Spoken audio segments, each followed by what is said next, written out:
I actually got into university using this song as my submission for my portfolio. This was around the time that I discovered Auto-Tune and figured out what it does and how to use it and leverage my voice using it. So I took a much more bubblegum pop, hyper pop, ultra Auto-Tune, Charlie XCX type of direction. Ultimately, when I started writing Valentine's Day, I wanted to make a song that was very corny and campy, and I think that the music video really reflects that well because it's not meant to be taken seriously at all, but in the same vein, there's also a lot of truth to it in the way that I act when it comes to relationships and crushes and stuff like that. I met my friend Michaela actually at the live interview process to get into our university's media production program, which Michaela ended up getting into and I got rejected from, but we had the same interview time slot. We spoke that day, followed each other on Instagram, and I was completely stunned when I sent her the concept for the music video and she was like, fuck yeah, I'm gonna come over to Whippy and I'm going to do it with you. Because if you watch the music video, there's definitely quite an interesting storyline to it where I have all these masks on and I'm obsessed with some guy who's talking to another girl, and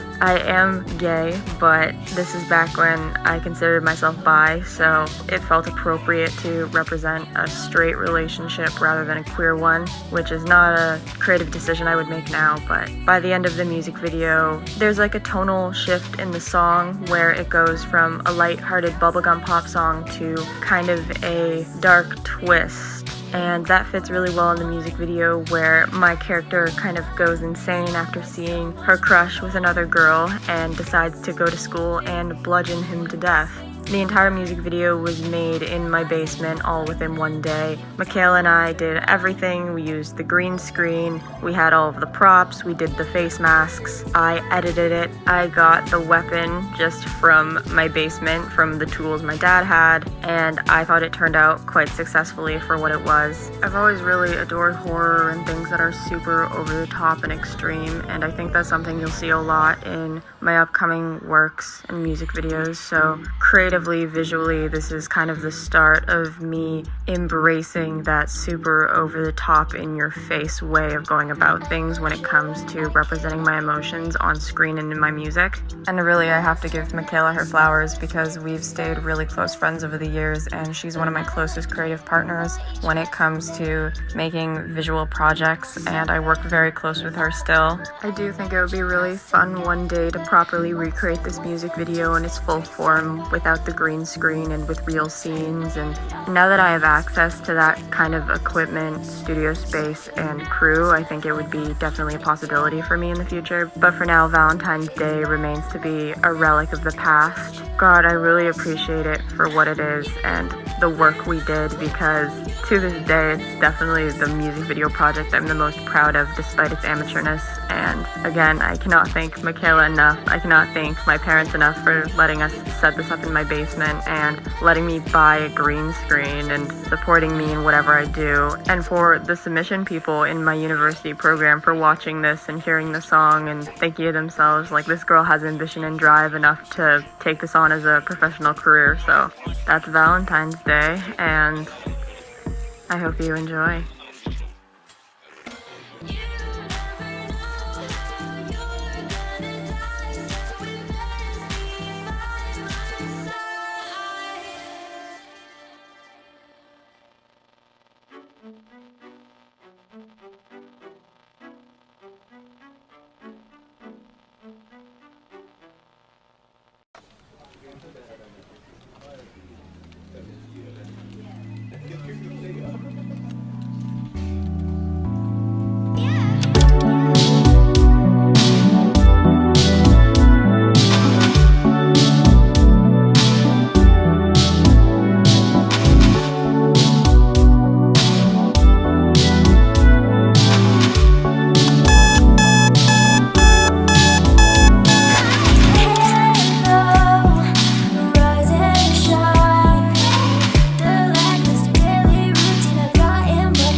Put your arm down. You're dead.